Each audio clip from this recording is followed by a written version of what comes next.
Hi there, Alison here with another Cab Franc du jour. Today's wine is taking us to the appellation of Saumur Puy-Notre-Dame, and we're looking at the Domaine de la Paleine 2020 Saumur Puy-Notre-Dame. Domaine de la Paleine's roots in the village of Le Puy-Notre-Dame can be traced back to the 18th century, when the estate was named Moulin de la Paleine in reference to the two windmills that once stood on the property.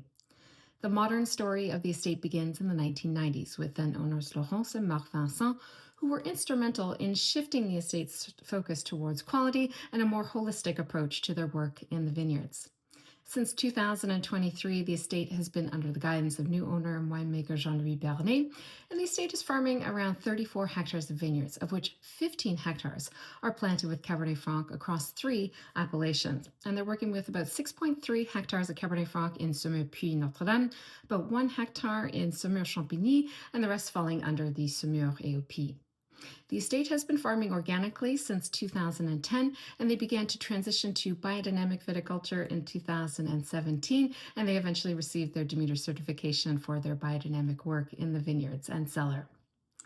Established in 2008, the appellation of Saumur Puy-Notre-Dame is a relatively new one in the Loire Valley, though the viticultural history of this area can be traced back to the 12th century when the House of Plantagenets ruled the region.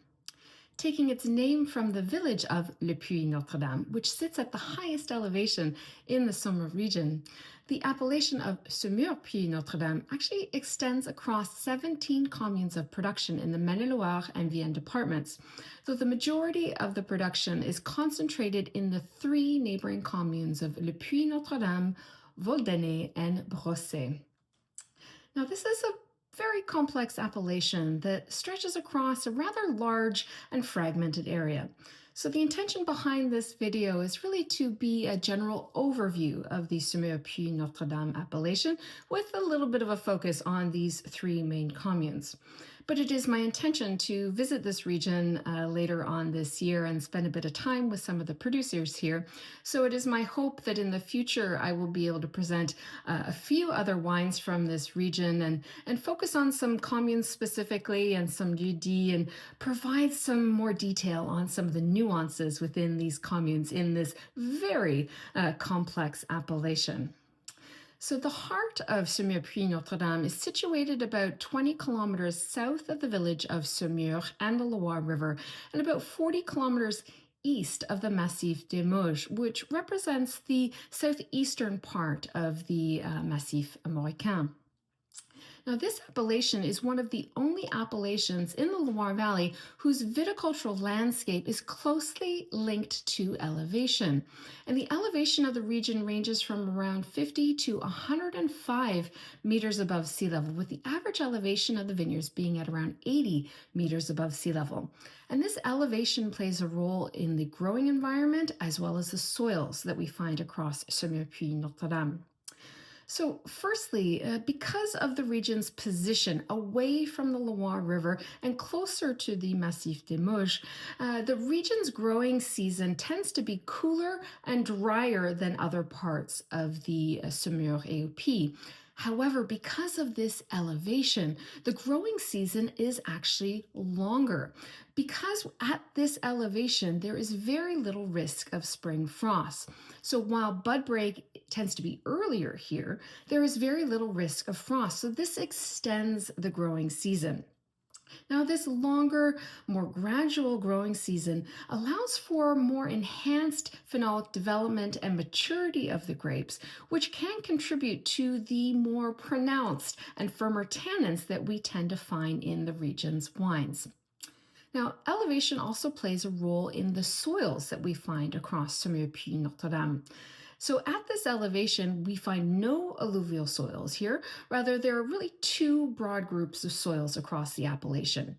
We have the Tronian tuffeau chalk-derived soils, which in the case of these 3 main communes of production, these tend to be localized in Le Puy-Notre-Dame and the southern part of Vaudelnay. And we actually find all 3 kinds of tuffeau here. We have the lower Tronian tuffeau chalk, which is known locally as craie blanche. We also have the Middle-Tronian tuffeau chalk, which is a glauconitic micaceous chalk known here as craie verte. And we also have the Upper Tronian yellow tuffeau chalk as well. Now, as we move north into Vaudelnay and then further north still into the commune of Brossay, this is where we find the second major group of soils that we find in Saumur Puy-Notre-Dame, and these are Jurassic limestones and flint. Now, in terms of topsoil across the appellation, as I'm sure you can probably guess, we do find quite a lot of variability in terms of topsoil texture, depth, as well as stoniness. However, we can generalize that across the board, the topsoils tend to be more shallow, and there's actually a little bit more silt content in general across the board in terms of the topsoil texture, with the clay component being around 15 to 25%. Now, in addition to these terroir influences across the appellation, there are a few other key distinctions that make Saumur Puy-Notre-Dame unique compared to the Saumur Rouge appellation. Now, first and foremost, Saumur Puy-Notre-Dame is a red wine only appellation, and it requires that the wines have a minimum of 85% Cabernet Franc, and the only accessory variety is Cabernet Sauvignon. In addition to this, the yields are lower across the appellation, so the yield is capped at 50 hectoliters per hectare for Saumur Puy-Notre-Dame versus 57 hectoliters per hectare for Saumur Rouge. And also, there is a higher minimum ripeness level required. 12 degrees potential alcohol is the required minimum. And then for Saumur Rouge, it's 10.5 degrees potential alcohol, and there is no chaptalization permitted in Saumur Puy-Notre-Dame as well. In addition to this, there are longer aging requirements for Saumur Puy-Notre-Dame, so the wines are not able to be released until after June 1st of the year following harvest versus January 15th of the year following harvest for Saumur Rouge. So all of these factors combined, we have the terroir factors, we have the humanistic factors as well. This is what contributes to the region's wines and the identity of the wines, and the fact that these wines are really known to be some of the most structured, concentrated, and age-worthy of all of the red wines from the Saumur region. Now, looking a little bit more closely at today's wine, this is from a selection of the Domaine's parcels, and the parcels will change from year to year depending on the vintage. And the parcels are coming from two communes, the commune of Le Puy-Notre-Dame as well as Vaudelnay. And this wine is really meant to be emblematic of Saumur Puy-Notre-Dame in terms of this appellation. And that is to say that the Domaine is working with the parcels that are at the highest elevations, that have the best opportunity for excellent maturities, as well their parcels are representative of the soils of the region. That is, we're dealing with the Tronian tuffeau chalk and the Jurassic limestone. So in the case of the 2020 vintage, this is coming from about 1.5 hectares of around 25-year-old vines on average, and it's from one parcel in Le Puy-Notre-Dame, and it's Le Puy-Notre-Dame, and this is very close to the Domaine. It's sitting at around 70 meters above sea level. We're on a gentle western-facing slope, and we have about shallow topsoil here. It's a nice mix of silt, sand, and clay, and then we hit the middle Tronian tuffeau chalk. Right after that, that's the Craie Verte.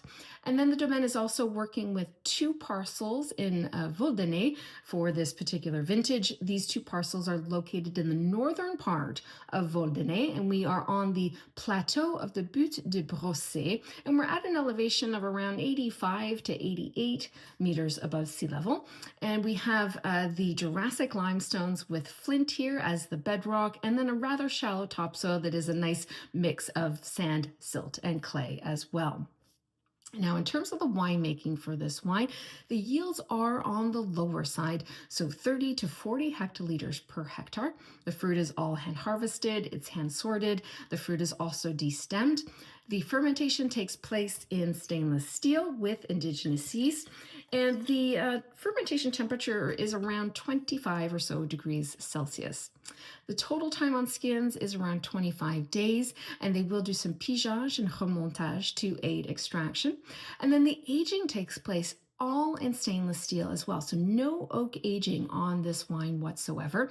The aging is on the shorter side, around 9 to 10 months. Then the wine is bottled, and then they age the wine in bottle for about 2 years prior to release to help soften some of those tannins. So let's dive into this wine. So the nose has a really lovely fragrance.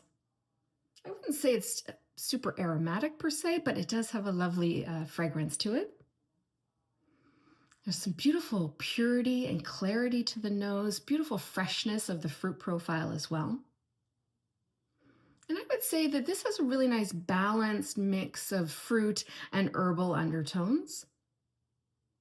I'm getting a mix of red and darker fruits, so I get a bit of sweet cherry, there's a little bit of raspberry here, there's a touch of like a foresty berry undertone, there's like a wild black raspberry note. And I love the herbal profile on this wine as well, very classic. Getting a little bit of thyme, some savory, there's a little bit of tarragon. There's also a really lovely floral component, which for me is coming through more like peonies. And overall, there's a really distinctive anise or licoricey kind of undertone that is quite pronounced. Like it's in the background, but there's like layers of kind of licoricey undertones. So I mentioned the tarragon, but there's also like a star anise thing going on. Yeah, it's really, really pretty. Very fragrant, or very perfumed, very pure. I love it. Love the smell. It smells fantastic.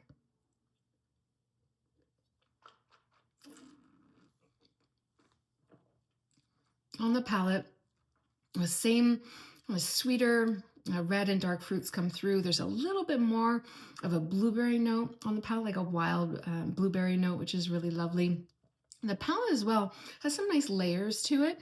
The herbals come through in a really nice way. There's also a little bit more of that licoricey thing going on, which is really quite cool. Yeah, this anise licorice kind of side to this wine is really quite particular. And I don't know if I encountered too many Cabernet Francs from the Loire that really punch at that in so many ways with that licorice component. So there's like tarragon, there's a little bit of a star anise thing going on.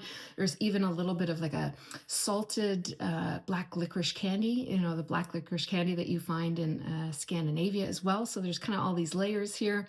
There's also some nice mineral undertones, like a touch of graphite. There's a little bit of like a cigar box thing going on. Yeah, there's a lot of depth to this wine, a lot of layers. There's also a nice spice component as well. I'm getting like a touch of clove. There's a little bit of cardamom. There's a lot going on in this wine. The acidity is really lovely as well. I would say it's bright, invigorating, and it really kind of crescendos in a way on the palate. Yeah, so when the wine hits your mouth, you kind of initially get this wonderful burst of fruit, and then that acidity just like kind of builds, as I said, through the palate experience. The tannins are really what I think are defining this wine. They're velvety, they're very tightly woven, and they do have a firmness to them. There is like a grippy side to the tannins. There's not so much tannin here. I would say there's a moderate amount of tannin, but they do have a little bit more of a pronounced kind of impact to them. Yeah, the structure or the tannin profile, I should say, is really what is defining this wine for me. It's really distinctive. That firmness, that grippiness, there's a little bit of chalkiness on the finish as well. So these tannins are firm, but they're not brittle. They're not rigid. So there is like this lovely fleshy component that is kind of surrounding and enveloping those tannins that make them very pliable and give them that sense of ease that I really love in this style of Cabernet Franc. Yeah, it's just delicious. There is some great drinkability. Like I said, it's very companionable, but there also is structure here, and there is ageability, and there is a lot of depth and concentration to this wine as well. In general, the wine is medium bodied. It sits very upright on the palate. It has this verticality to it. There's this kind of sense of poise with regards to the structure in this wine, but it's really beautiful. And I love the fact that, again, I feel like I'm beating a dead horse here, but the last several wines that I've spoken about, there hasn't been any oak influence. And I really appreciate when we encounter beautiful examples of Cabernet Franc like this that are structured, that can age, that have that wonderful concentration, that don't have any influence of oak. And it is possible to make a very serious Cabernet Franc without any oak influence. And this is a perfect example of that. And while it is structured, there still is a lot of restraint here and a lot of elegance. And I think it's really distinctive. And for me, it's a terrific introduction and kind of launch point for our conversation and our exploration of Saumur Puy-Notre-Dame. This is the very first video I've done featuring a wine from this appellation. And I hope that this is the first of many going forward, because this is an appellation I find quite fascinating. When I was diving into the data and the maps and the details, I was a little bit overwhelmed because, I tend to like to put things into nice, neat boxes. And this appellation is a bit of a difficult one to define. And so it's going to be a fun one to explore. And I hope everyone out there is just as eager to dive into the nuances with regards to this appellation. But I think this wine is a really terrific jumping off point for this discovery, because it is intended to be very representative and a very, as I said, very benchmark example of Saumur Puy-Notre-Dame. So it's been a pleasure to taste this and discover this. I tasted several wines from the appellation in recent weeks when I was at the salons in the Loire just a couple weeks ago. So it's really cool to kind of revisit this in a bit more of a nerdy deep dive kind of way. So if you are familiar with Domaine de la Paleine, if you're familiar with Saumur Puy-Notre-Dame as an appellation, perhaps you have another favorite producer from the region, I would love to know your favorite wines and your favorite producers from this appellation. Hit me up in the comments below. And of course, as always, I'll be back again soon with another wine. Cheers.